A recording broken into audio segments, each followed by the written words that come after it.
Men over 50 don't usually wake up one morning and say to themselves, "My erections are weaker now."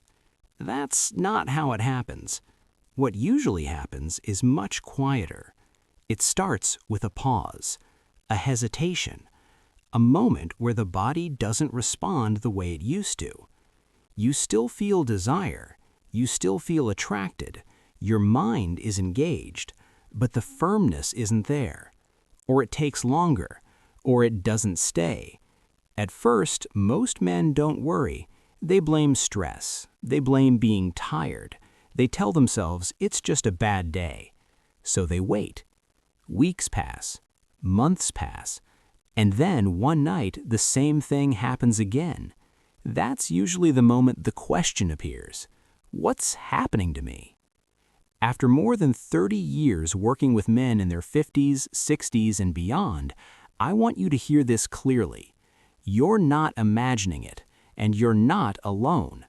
This change is real, and it has very specific physical reasons.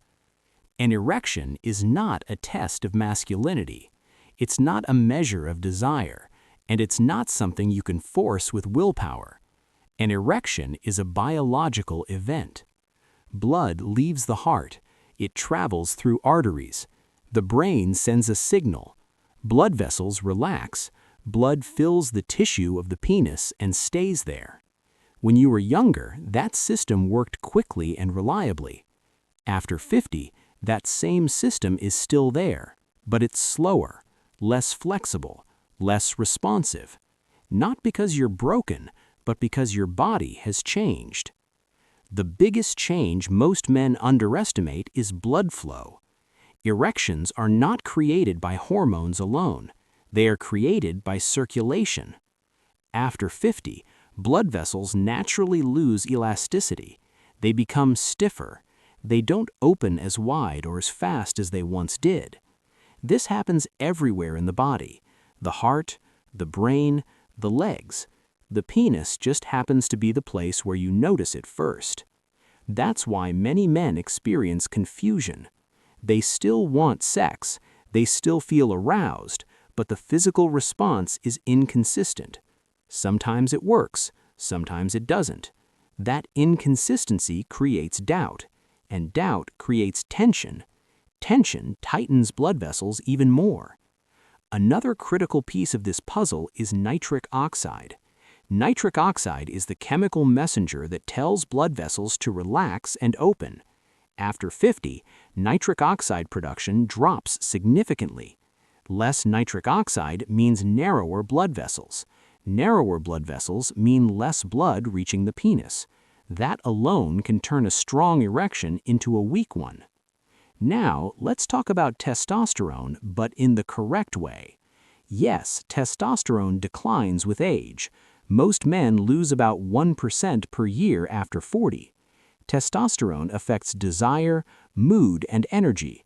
But testosterone does not push blood into the penis.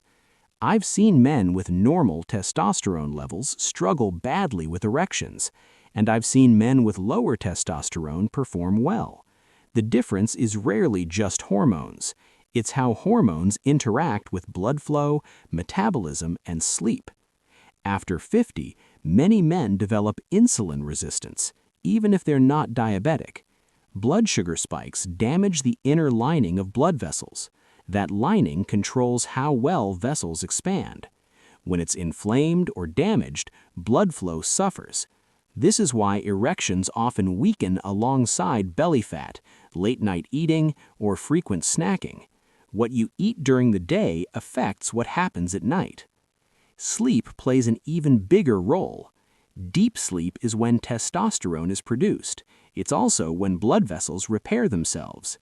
Men who sleep less than 6 hours, men who wake up multiple times at night to urinate, men who stay on screens late into the evening, their bodies never fully recover. That's why morning erections are often the first thing to disappear. Morning erections are not about sex. They're a sign of healthy circulation and nerve signaling. When they fade, it's an early warning sign. Not a reason to panic, but a reason to pay attention. Unfortunately, many men ignore it. They push through. They stay silent. They hope it fixes itself. Then something else happens. Anxiety enters the picture. After 1 or 2 weak erections, a man starts anticipating failure.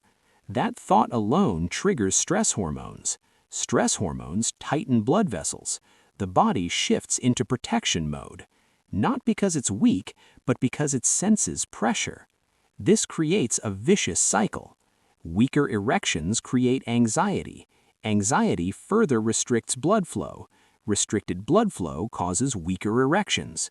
Many men respond by avoiding intimacy altogether. Others rely entirely on medication. Medication can help temporarily, but it doesn't rebuild circulation. It doesn't improve sleep. It doesn't lower insulin. It forces a response instead of restoring function. What actually helps men long-term is supporting the systems underneath. Better blood flow, better metabolic health, better sleep, lower stress. When those improve, erections often improve naturally. Not back to age 25, but strong enough, reliable enough, confident enough. Confidence matters more than most men realize. When a man trusts his body again, the tension fades, blood flow improves, the cycle reverses. I've watched this happen for decades. Men who thought their sex life was over are often surprised by how much improves when they address the real causes. If this explanation helped you see what's happening inside your body more clearly, stay with Healthhub. We talk honestly about men's health after 50, without shame, without exaggeration. And if you know another man who's quietly struggling with this, sharing this conversation might help him more than you think. Because weaker erections after 50 are common, but they are not the end of the story.